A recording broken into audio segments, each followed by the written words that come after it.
नमस्कार, सत श्री अकाल, राम राम सा, खम्मा वेडिंग, वणक्कम, प्रणाम। आप सभी को ऑल्टरनेट मीडिया में फिर से स्वागत है। मैं आपकी होस्ट गायत्री देवी। हमारे साथ जुड़े हुए PVR Narasimha Rao sir. PVR Narasimha Rao sir को हमेशा सुनना अच्छा लगता है और जिस तरीके की हम एरियाज में डेल्व करते हैं, डील करते हैं, वो बहुत कम लोग इस एरिया पे उनकी कमांड है। और क्योंकि 2025 शुरू होने वाला है, हमारे यहाँ तो ये नववर्ष नहीं मनाया जाता है, बट अगर मैं ग्रेगोरियन कैलेंडर की बात करूँ तो 2025 शुरू होने वाला है। तो आइए जानते हैं कि 2025 में कैसा रहेगा भविष्य भारत का, मोदी जी का और बहुत सारे और फॉरवर्ड बैकवर्ड लिंकेजेस के साथ हम बात करेंगे। अंत तक जुड़े रहिएगा, लाइक सब्सक्राइब और शेयर करना नहीं भूलिएगा। और अगर आप हमसे जुड़ना चाहते हैं तो सभी लिंक्स डिस्क्रिप्शन बॉक्स में। Periana, a very warm welcome on the show. The platform is yours. 2025. Everybody is eagerly waiting. Ji. Unfortunately, see, 2025 is at a very high level, not really a great year. We have been expecting for a long time that the phase from 2020 till mid 2030s will be a very turbulent period for the world, and there will be major geopolitical transformation during this period. And after the pandemic of 2020, there is some semblance of normalcy and some equilibrium that the world is striving to arrive at. And unfortunately, I think 2025 and 2026 are really problematic years in terms of keeping up that equilibrium. They are likely to mess up that equilibrium and cause unexpected turmoil in the world. So at a high level, I will go into more details in the video, but at a very high level, 2025 is very likely to be a very challenging year for the world, very similar to 2020 in many ways in terms of how destabilizing it is for the world. Ji. Periana, can you focus your camera? It is like very low right now. If it is, yeah, if the headspace can be reduced a bit. Ah. Yeah, now that's better. That's better because that Okay. was too low. I'll I edit see. this portion out. No problem. Okay. Ji. Please continue. Yeah. So 2025 is a very particularly starting from around March, April, May time frame, basically in the spring time frame of 2025. Starting from that time period, it is a very challenging period for the world. First of all, there is a conjunction of 6 planets in Pisces, in the sign of Pisces. You have Saturn, Rahu at the beginning of Pisces, and basically a few degrees away from them, you have Mercury and Venus, and then in the middle of Pisces, you have Sun and Moon. So basically, 6 planets within 15-degree band, not even whole sign, 30 degrees, but within 15 degrees, you have 6 planets conjoining. So in general, astrologers are very concerned about those conjunctions, those Shashtagraha kotas. We had a similar 6-planet conjunction, but not in Pisces, but in Capricorn in late 2019 and time period, basically 2019-2020 time period. So some people believe that that was basically the trigger for the pandemic that caused a lot of havoc in the world, and that is in the sign of Saturn, Capricorn, and Saturn is the significator of suffering, diseases, etc. So that happening in the sign of Capricorn. See, there is no single result that can be ascribed to this combination. There is a spectrum of possible results, but one possible result is basically some kind of a disease, suffering, etc. So I see that some of my friends, some astrologers are predicting that there will be another pandemic in 2025. That is not exactly my assessment. In 2025, the conjunction is occurring in the sign of Pisces, a watery sign. So, and when I also look at other mundane charts, I don't really see a pandemic at the level of what we had in 2020, at the level of coronavirus. Of course, there will always be some diseases and outbreaks, etc. But I don't really expect a major pandemic like we had in 2020. But one possibility is there can be some natural disasters. Pisces is the 12th house of natural zodiac, and also it is a watery sign. So it basically shows a lot of losses and also something relating to the water. So it is possible that there will be a major earthquake in the spring time period, and it is possible that there can be a tsunami. This is conducive to a tsunami. Though we cannot conclusively say anything, a tsunami during this year is much more likely than any other year. Basically, it's not, we can't say with 100% confidence that, but the probability is much higher than in a normal year. So in the March, April, May time period, there is a possibility of tsunami, and also there is a possibility of some coastal areas of some significance going underwater in the tsunami.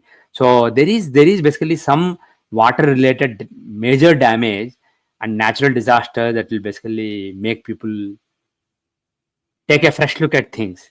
And another interesting thing is, see, in the US, we have the Trump government coming to power, Trump taking power on January 20. So the interesting thing is, nature sometimes has an interesting sense of humor. When, for example, Barack Obama, he was totally against war. He did not vote for, when he was a senator, against action in Iran, all those things. He was basically against Iran war, Afghanistan war, etc.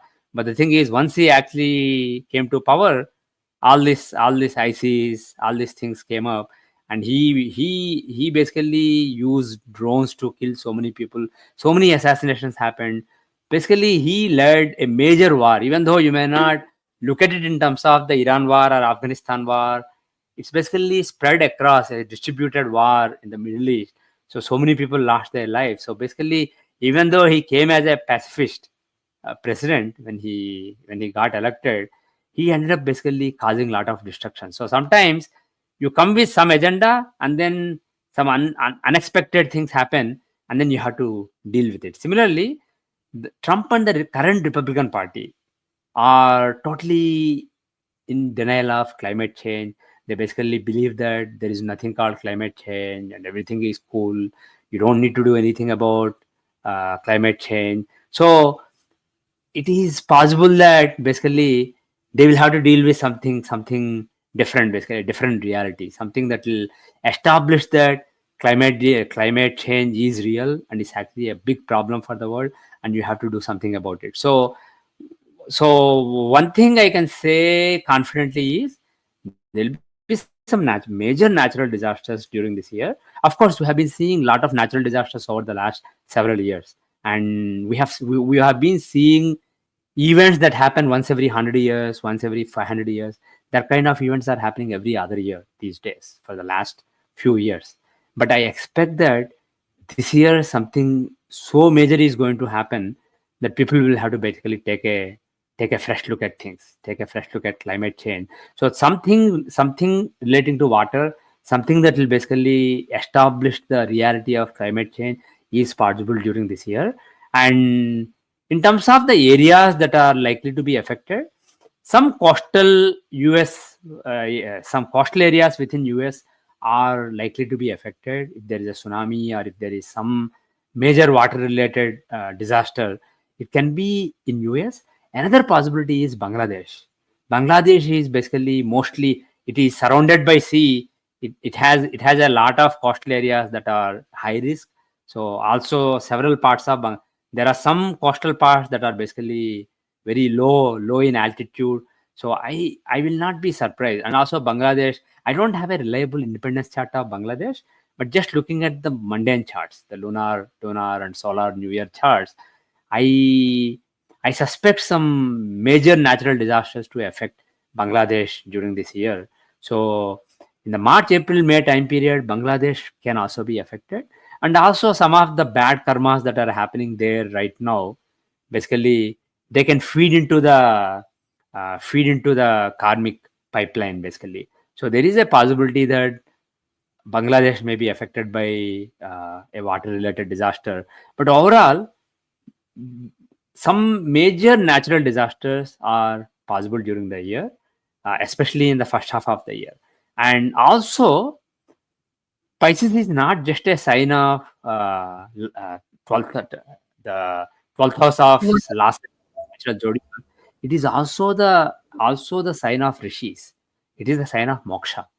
See, 12th house is last as well as it is moksha. Moksha means detachment basically. So, for spiritual knowledge, 12th house is a very important house. So, this conjunction of Saturn, Rahu, Mercury, Venus, Sun, and Moon in Pisces during the uh, around the time of New Year this year, the Chaitra Shukla Pratipada this year, it can basically cause a new spiritual awakening in the world also. It may not be immediate, but it can basically sow the seeds for a major spiritual awakening in the world, a major dharmic awakening in the world. So that is another possibility during the for this particular Shashtagraha Kota. But overall, this will be see spiritual awakening usually accompanies some material suffering. So it's not like things will be hunky dory and then people will basically turn to God. When there is suffering, that is when people tend to turn to God more. They think of God more, and they think of the impermanence of things that we value, things that we accumulate. And when basically when the impermanence is discovered, that's when you turn towards God, and also that's when you turn towards something that is more permanent within us.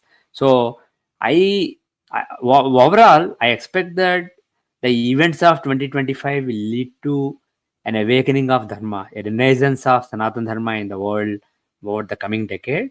This will be like a trigger, but at the same time, I am afraid that there will be a lot of suffering during this year. And apart from that, apart from the Shashtagraha Kota, in general, if we look at the uh, lunar New Year charts and solar New Year charts for various countries during this year, this seems like a very challenging year.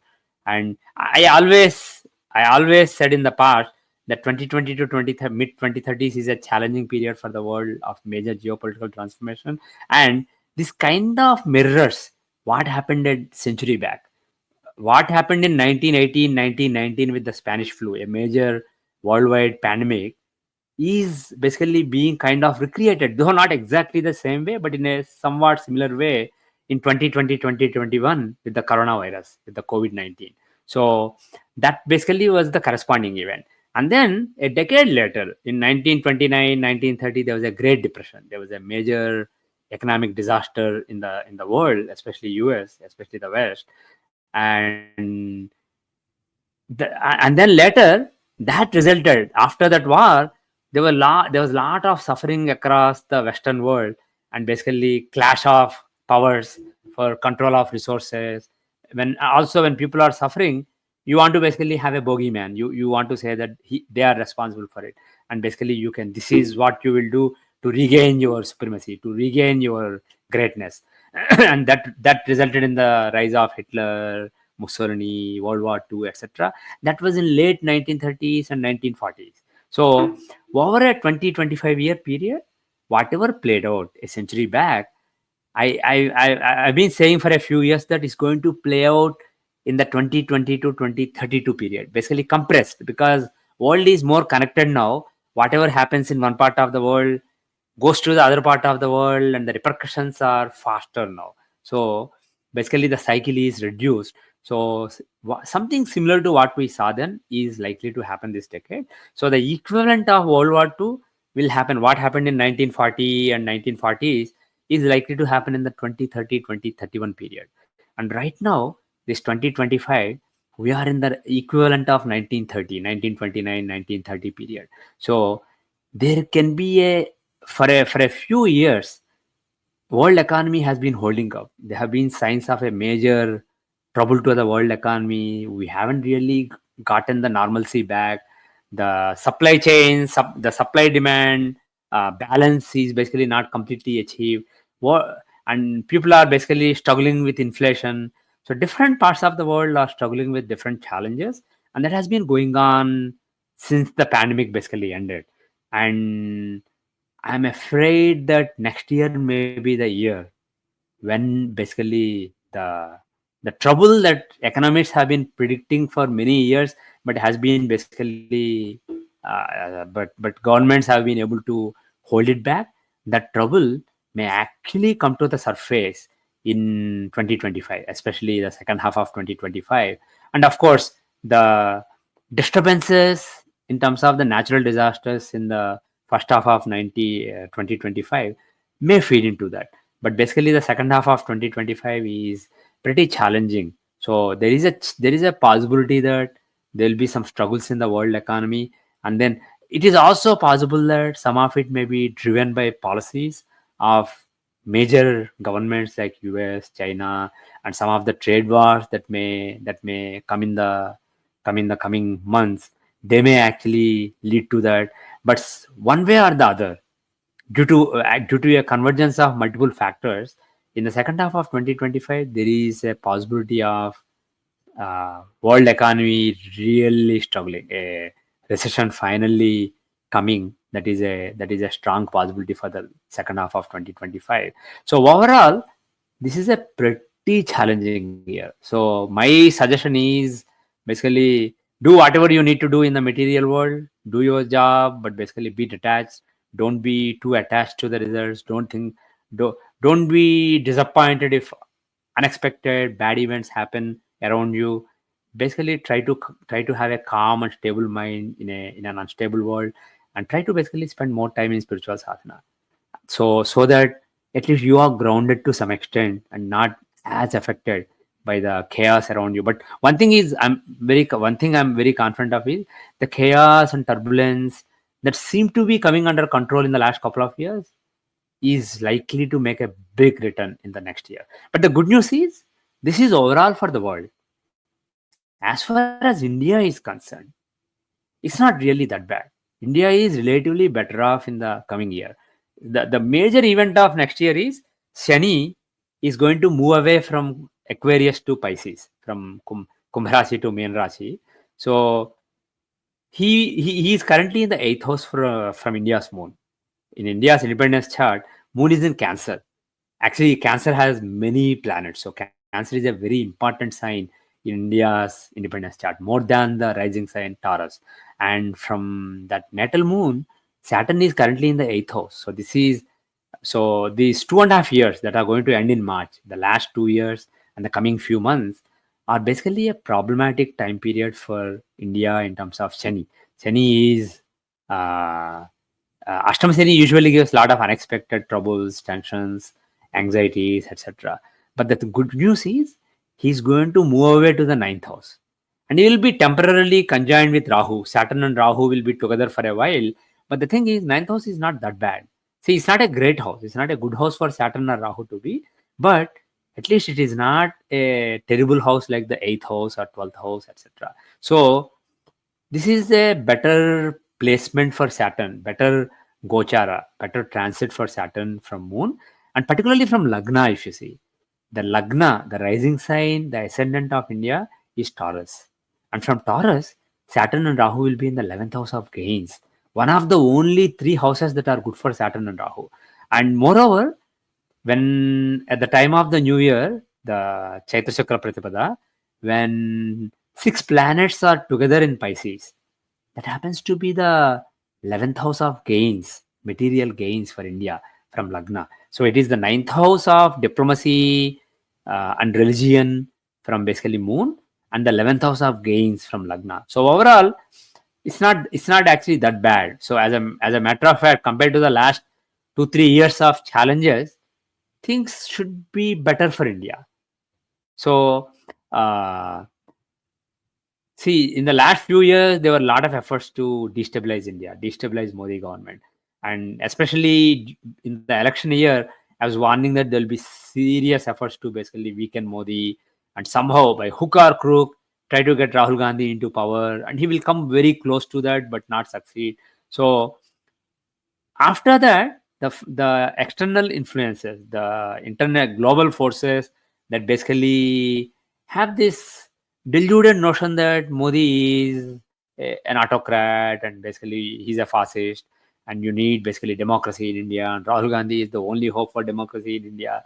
So that those forces that have those beliefs very strong in their heart, they are basically they did lot of mischief. They basically tried to cause all kinds of disturbances in India. They did not succeed. And after the Bangladesh destabilization and the installation of a pro-West government in Bangladesh, some people are worried that they will repeat that playbook in India. But the thing is, I am hopeful that even though the next few months are a bit challenging, so India has to be watchful in the next few months. But after from March or so, it is actually better time for India. So I am pretty confident that the dynamic will change. So even though those who are engaged in those dreams, those pipe dreams, may not give up and may continue to engage in their mischief, it will not really yield any fruit. It will not really take off the same way it took off in Bangladesh. So I'm very optimistic that in the next year things will actually stabilize for India. Things will the some of the instability and anxiety that lingered in India over the last couple of years, 2 3 years, is likely to actually get better after March. So even though this is a very challenging year for the world in general, this is not so bad for India. And one more thing is, the ninth house is the house of diplomacy. So many planets being in the ninth house for India and also 11th house from Lagna, it is possible that during this year, India's international role, basically in terms of international diplomacy, is likely to basically grow during this year. Moreover, if you look at India's independence chart, Lagna is right there and Rahu is right there. Rahu is the significant of diplomacy, and Lagna contains Rahu in Pisces in uh, India's independence chart in Navamsa, the chart of relations with other countries. So it's actually good for India's diplomacy. The negative part is in India's independence chart. Moon is in the Navamsa of Leo, and Pisces is the eighth house from Moon. So even though it is the ninth house from Rashi Moon, which shows physical matters, Navamsa Moon shows the dynamic of your relations with other countries. So from that moon, it is the eighth house. So overall, combining everything, what we can conclude is India's global role will increase, and India will have good diplomacy, and it's overall a good period for India. But when so many planets are in the eighth house from Navamsa Moon in the independence chart, it is possible that there will be some big tensions. Maybe not with the whole world or major powers, but with some powers. So it is possible that with a neighboring country, there will be some serious skirmishes in that time period. In the April time period is cannot be ruled out. That's a possibility for India based on the independence chart Navamsa. But overall, this is a pretty positive year for India. And one more thing is in terms of economy. In India's Hora chart is the chart that shows economy, wealth of a country. So in that chart, Lagna is in Cancer and Moon is in Scorpio. So from both of them, so if you look at Jupiter right now, he's in the seventh house from Moon, he's in the 11th house from Lagna. So this is pretty good for India. And the conjunction that I talked about, the six planet conjunction in the sign of Pisces, that is in the ninth house from Lagna and the fifth house from Moon. So it is actually pretty good. So even though world economy may have some struggles in the next year, in general, Indian economy will hold well, and Indian economy will be pretty positive during the coming year. So overall, I will say that this is a very challenging year for the world. But if you are an Indian or if you live in India, basically things may not be that bad. Things may be much better than elsewhere in the world. So that is my overall assessment for 2025. Ji. Farina, what about Bangladesh? You said it will be struck by, maybe it will be struck by natural calamities. But what about the change in government? Yunus is sitting in power. He's been a Right. he's been a big pain for us, for Bharatiyas, and the way they are doing the Hindu genocide. So, what do you Yeah. feel about that? And what about Pakistan? Because Yeah. these two are our neighbors, East and West. They have been a trouble right since their creation. Ji. My assessment is based on mundane charts as well as Pakistan's independence chart. Pakistan is in deep mess. Pakistan, basically, India doesn't really need to worry too much about Pakistan.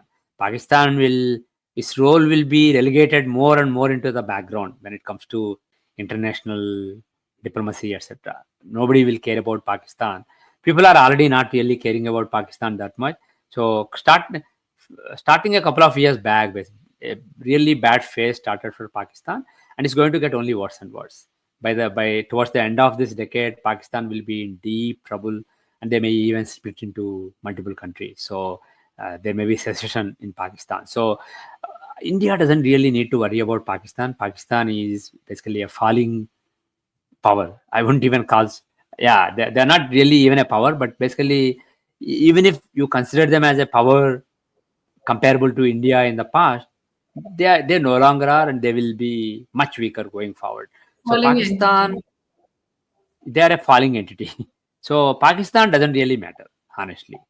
The thing is Bangladesh. Bangladesh, as I said earlier, I don't have their independence chart, but I mean, I don't have meaning there are multiple versions, and neither of them seems to make a lot of sense to me based on the declaration, etc. So, depending on specific events in the Bangladesh Mukti, there are different charts that astrologers use.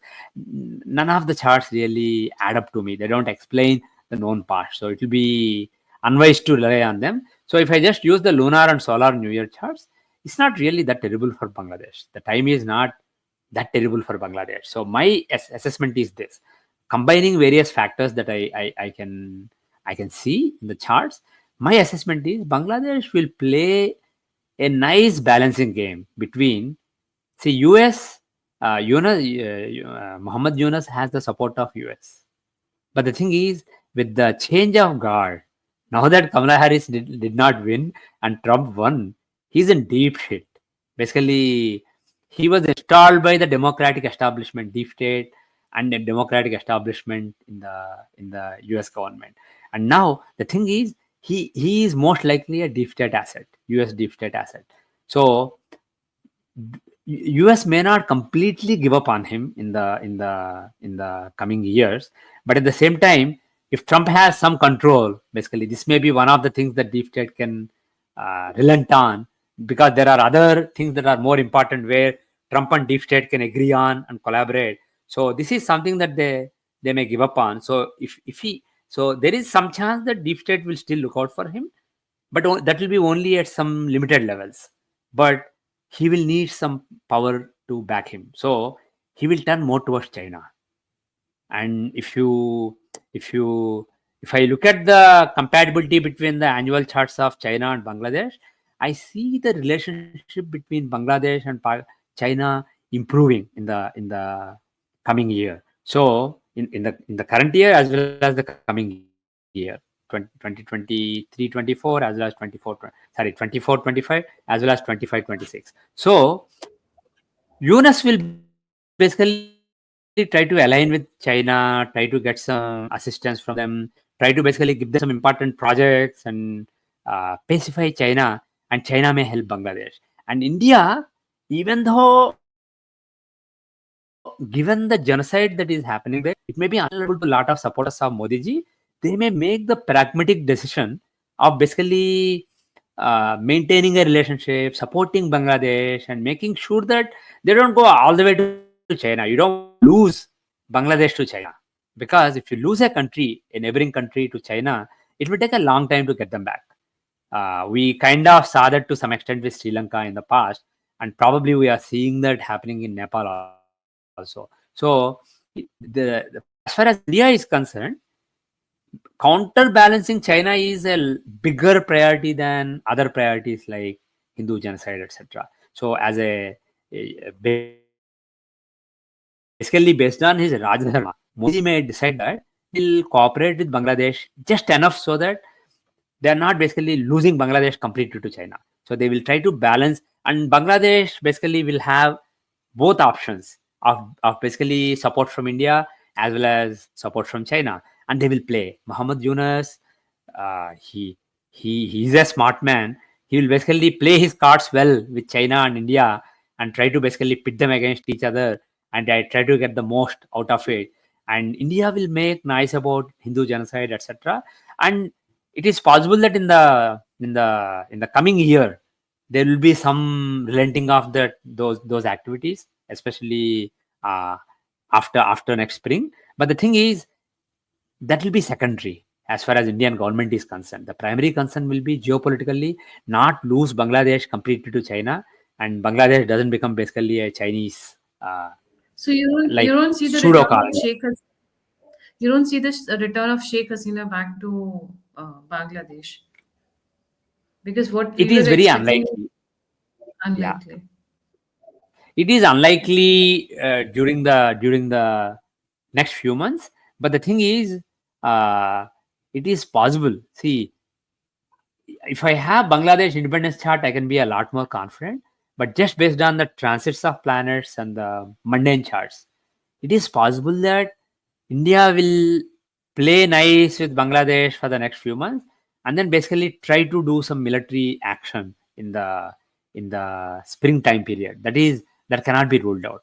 But the thing is, based on Bangladesh mundane charts, it's unlikely that there will be another change of guard in Bangladesh.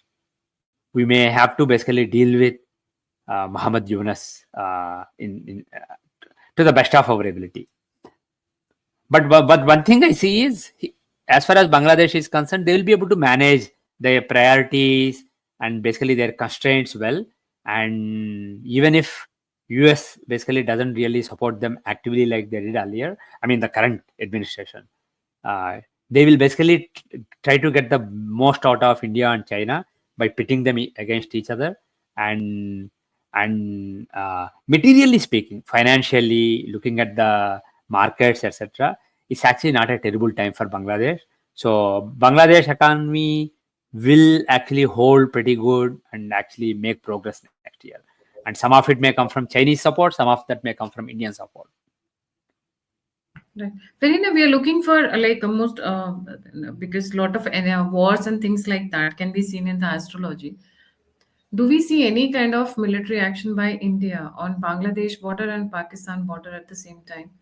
Because they say what I'm hearing from a lot of sources in the upper circles that once for all they want to settle the chicken neck, that they say, and also the POK problem. So, do we see any Mhm. kind of war kind of a thing of India, as you said? Yeah, there is a window of opportunity in 2025. It cannot be ruled out in 2025. Uh, Last year, I basically in 2024 I said that India will not be engaged in any war, but in 2025 there is a possibility, but it's likely to be a contained small thing rather than a big war with China. It's not a major war, but some military tensions with some neighbors cannot be ruled out. As I said, you have a Shatagraha quota in the eighth house from Navamsa. Navamsa is the chart that shows your relations with others around you. So in the Navamsa chart, having a Shashtagraha quota in the eighth house from moon, natal moon of the natal Navamsa, you cannot rule out any military tension. So it is possible that there will be some. But the thing is, the key planets there are Saturn and Rahu, apart from luminaries. So it can be partially military, but more a covert operation. It can be a combination of a covert operation supported by military. But some tension, some skirmish, some problem with a neighbor is possible during the coming year. Right. So that was about Bharat and the Bharatiya subcontinent, I would say. And now, what about China? How is the future of China for this for 2025? Yeah, this is a problematic year for China. The uh, the Chinese economy, even the current year is not really a great year for China, and the coming year is a more problematic year for China. So overall, I expect that it's, Chinese economy will hit some snag, and people there will be some discontent among the people, and China will need basically something to point to and something to distract its citizens. So they will basically, I cannot put my finger on what they will do, but they will. It is likely that China will engage in some mischief, and not related to India, but but China will basically start becoming aggressive in some portions of the world, and also the Cold War between US and China will intensify during the coming year, and that will be partly motivated by Chinese economy struggling.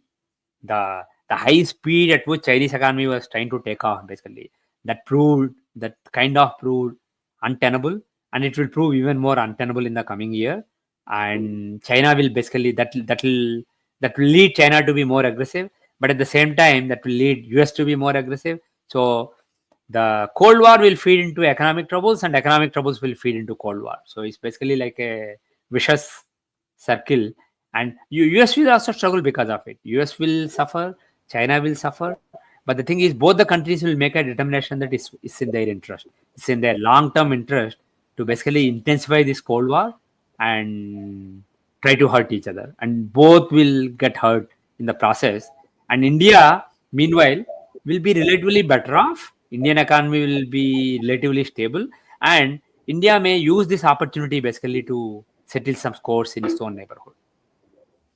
Right. So moving on to individual personalities, Yogi Adityanath and Kumbh Mela, because I've been hearing a few things about Kumbh Mela that Uh-huh. there might be certain disruptions actually. Ji. I see. See, Yogi ji, he he has Karkalagna, and right now Jupiter is basically in Taurus, so he is basically over his moon sign. So traditionally, Janmaguru is not considered a good transit, but next from mid 2025, Jupiter will move away to the second house from his natal moon. So that is a better transit of Jupiter, and particularly in the April-May time period, he will come to the end of Taurus, where he will be aspecting his own natal position. See, in his natal chart, Jupiter is the ninth lord in the fifth house, so he gives a lot of fame, etc. And the Jupiter currently is having a bad transit, but towards the end of the bad transit, he will be aspecting, he will have drishti on himself, his own natal position. That is really, really superb. And after that, he will basically be in the second house. So that's a good transit. And one more interesting thing that I see is in November, at the end of November 2025, Jupiter will have a stationary transit around 2 degrees of Cancer, 3 degrees of Cancer. So basically, in the beginning of Cancer, and if you look at his natal chart, Mars is Yokarka.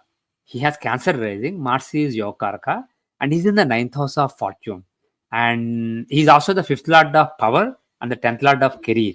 So that Mars is very important for him, and this Jupiter, who's in stationary transit, he'll be aspecting that Mars. So starting late 2026, late 2025, early 2026, Jupiter, exalted Jupiter, will be closely aspecting Mars. So that is a very good transit for him. So what I expect is uh, the first half of the year is so for him. It's not really that super, but starting from May time frame or so, just before Jupiter changes sign to Gemini, he will become very favorable for him. And particularly later on, when he becomes stationary in Cancer, he will become very favorable for him. So, some positive developments for Yogi Ji's career and power, political power, are likely in the second half of the year, particularly towards the end of 2025 and early 2026. So, it right now is a time of lying kind of low for him, but from May onwards, it's a time of rise, and then more rise, more rise, more rise. So it's a very interesting time for him. And the other thing is for Saturn, Sani, he's in the 11th house for him, 11th house of gains. So that Saturn, he will basically have a stationary transit. I think sometime in July, he goes to 9 degree Pisces and he starts turning back, and around 2 degree, 1 degree or 2 degree Pisces, he becomes stationary again, and then he starts going forward again. So between 2 and 9 degrees, he's basically moving for that whole period. So that that is where Yogiji has his natal Mars. He has at 9 degree Pisces. So basically, his natal Mars is basically touched by Saturn. So some major developments relating to his career and power are likely in the July period as well as second half of 2025. So something that may seem as a loss of power originally may actually end up being a big rise eventually in a few months. So some big changes are coming for him in terms of his career and political power in the second half of 2025. And at the same time, if you look at the chart of say Narendra Modi ji, current prime minister, in his chart you see that Sun is at around 2 degree Virgo, 1 to 2 degrees Virgo. Saturn is around 1 degree Virgo. Rahu is around 6 degree. Sorry, Ketu is around 6 degree Virgo. So there is a Sun Saturn Ketu combination in the 12th house. 12th house of Vairagya, detachment, moksha, etc. As a matter of fact, because of Sun Saturn Ketu combination in the 12th house, and moreover, 12th Lord Mercury is also in the same house. Oh, actually, he's also at 2 degree Virgo. I just checked the chart. So 12th Lord, who shows moksha, he is at 2 degree Virgo. So basically, 12th Lord, Ketu, Saturn, all the planets and Sun, they are all basically around 2 degree Virgo. So it's a very sensitive point for him in terms of detachment, etc. So this is why he wanted to take sannyas at a young age, but basically he was sent back by the monks of Ramakrishna mission. And he approached them to take sannyasa. So the thing is, there is that inherent spirit of detachment, renunciation in him. And what happens is Saturn, he becomes stationary at 9 degree Pisces in July, and then in November 11th or so, I forget the exact date, but in the second week of November, he becomes stationary around 2 degree, 1 2 degree Pisces. So he'll be exactly aspecting all these planets: Sun, Mercury, Saturn, Ketu. So he will trigger that. So it is possible that it's strongly likely that some events that will basically re-trigger that sense of detachment in him, that sense of basically this is enough. I basically need to transfer things to somebody else. So that is likely to happen at the end of 2025. We may or may not find out about it immediately. It may take a few months. Basically, they may create a plan and start implementing it, and we may see the results of it only a few months or a year later. But the thing is, astrologically, my strong expectation is in second half of 2025, especially late 2025, November time period, some key developments are likely in the mind frame of Narendra Modi ji, which will make him take some concrete decisions. And those decisions may have an impact on Yogi Adityanath ji, also very positive impact for Yogi Adityanath ji. So it is a very pivotal year for both Yogi ji and Modi ji. Right. What about the Kumbh Mela? Because it happens every few years, though it is in rotation in different parts of the country, but a lot is being talked about its safety and security. Right. Yeah. So if we look at the coming Kumbh Mela, it is basically 1 second. Let me check the dates.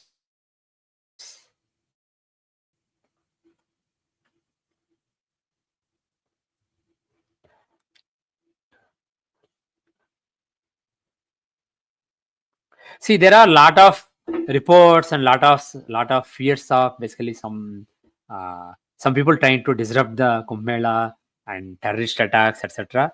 But the thing is, looking at the uh, planetary positions basically of that time period, uh, I am not really seeing any major concern Issue. basically in the Mm. time period. The Mm. the only thing that is of concern is actually Mars and Rahu are will be together. So 1 second, give me a second. I'm just checking the chart at that time.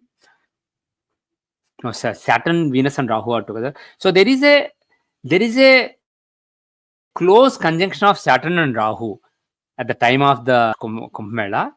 So, but the thing is, Mars is debilitated and Rahu can show terrorist activity. So Rahu Saturn conjunction is problematic. But the thing is, overall, my assessment is it is happening in the ninth house from India's moon. It is happening in the 11th house from India's lagna.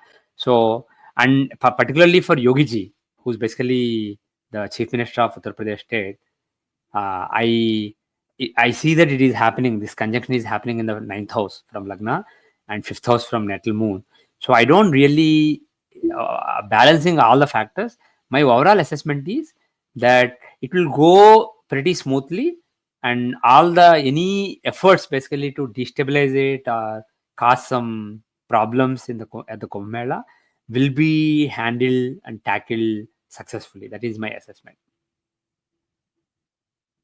And the last question, Periana, because you spoke that 2025 is a spiritual year for a lot of people, the spirituality will kick in and to take the Inclined world, people, yeah.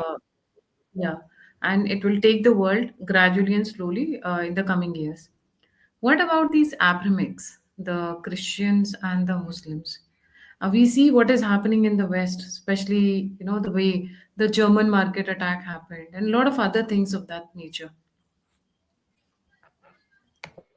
Yeah, that's a tricky question. The thing is, one thing I can say is, in every religion, whether you take Islam, whether you take Christianity, there are dharmic people. There are certain dharmic principle within every religion, and people who basically, in spirit, they get the essence of Sanatan Dharma, even though the superficial principles on the surface that are given by a particular scripture may be against.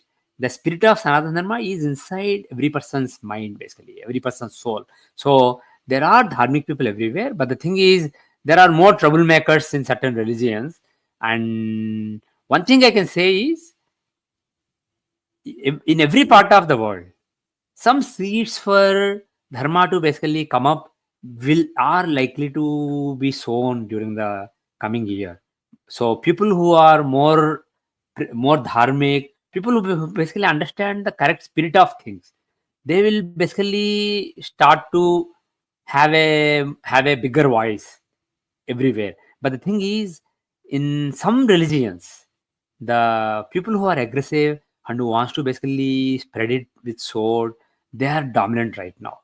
And I have, based on some astrological charts, uh, I believe that Islam will have some serious challenges in the coming years. But the thing is, I don't see this year as a key year. Whatever we have been seeing, whether it's in UK, whether it's in France, whether it's in Germany now, and maybe in future, maybe in US, all these will basically feed into the narrative.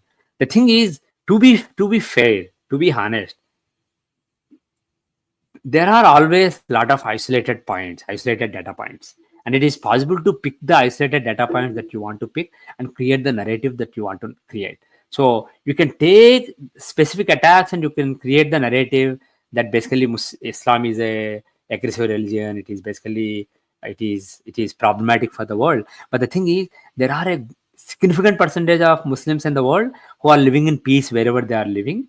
So you can also take other data points and create a different narrative. And the thing is, different people are trying to compete with different narratives.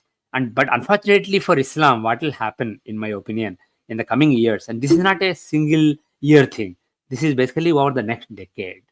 What I'm afraid is the narrative that Islam is a violent religion, it is a problematic religion, it is not founded on any meaningful principles.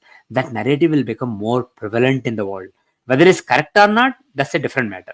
But that narrative will become prevalent. This is based on some mundane charts that were cast at Makkah, which is basically the center of Islam. So, based on that, Islam has already probably 5 years back start. I forget the exact date, but basically around 5 years back, it started a phase when the narrative, the tide will turn against Islam. The narrative, the individuals who are engaging in these attacks, they're not really accomplishing too much. They are deluded, and they are not really. It's not like they're converting that whole country into Islam or anything. What they accomplish is very little, but the narrative that they contribute to, the damaging narrative to Islam that they contribute to, is actually far bigger. And I'm afraid this will keep happening more frequently in the coming years. But one thing I'm reasonably confident is in 2030s, basically in late 2020s and particularly in 2030s, mid 2030s, Islam will have an existential crisis, and that will be because of all this narrative problem, and more importantly, there will be a lot of people within Islam who are turning against it. Even now, there are several people who basically have rejected Islam. They were born and brought up as Muslims, but they basically rejected Islam, and though the number of such people will increase, and more importantly, the number may already be high, but people who are coming out is basically low, and that number will reach a particular threshold towards the end of this decade, and that will really spell doom for Islam in mid 2030s. But the thing is, this is a long process. This will not happen over 2025 or 2026. But definitely, the narrative, anti-Islam narrative in the world will keep rising and rising, unfortunately for Muslims. Let's see. It is not very far off, I'm sure. Thank you so much, Periana, for joining. जाने से पहले सभी viewers से request है, please like subscribe और share करना नहीं भूलें। पेरियाना का चैनल और यूट्यूब लिंक मैं वेबसाइट और यूट्यूब चैनल का लिंक मैं डिस्क्रिप्शन बॉक्स में डालूंगी, या फिर चैट बॉक्स में भी मैं पिन कर दूंगी। प्लीज वहां पर भी जाएं, लाइक सब्सक्राइब और शेयर करें। और अगर आपको इस वीडियो से कुछ भी सीखने को मिला है, आपको कुछ भी इससे गेन हुआ है, तो लाइक और सब्सक्राइब और शेयर दोनों चैनल्स को करना बनता है। बहुत एफर्ट्स लगती हैं, बहुत टाइम निकालना पड़ता है, बहुत पढ़ना पड़ता है, समझना पड़ता है इतने समय के लिए बैठने के लिए और समझाने के लिए। So all the links are given in the description box. Go ahead, contribute, like, subscribe, share the information. That's the best way to contribute. इसी के साथ thank you Periyana once again. जय हिंद, जय श्री राम, हर हर महादेव। जय हिंद, जय श्री राम, हर हर महादेव।